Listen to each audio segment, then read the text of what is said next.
The thing about ice is you have to listen.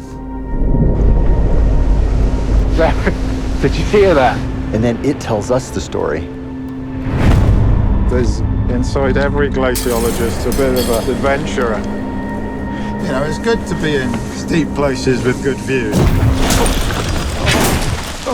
It gets the heart going a bit. De fleste forskere studerer isens afsmeltning fra et kontor. Jeg vil jo gerne ned i det hul sammen med nogle forskere. Jason, Dorthe og Alun mener, det er nødvendigt at studere isen igennem iagttagelser. De kalder det ground truth. It shouldn't be this warm here. Jeg er på vej for at studere indlandsisen med mit kamera.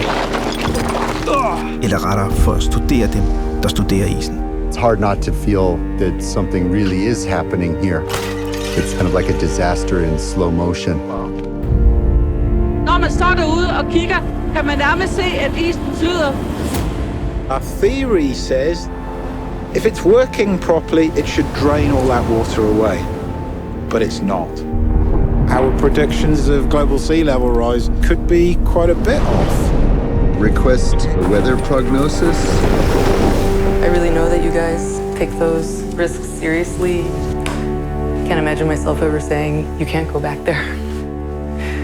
I feel somehow even stronger than ever that I have to go back. I think that my life isn't too important to not take that risk. It's just hard work getting down here. God knows how we're going to get out.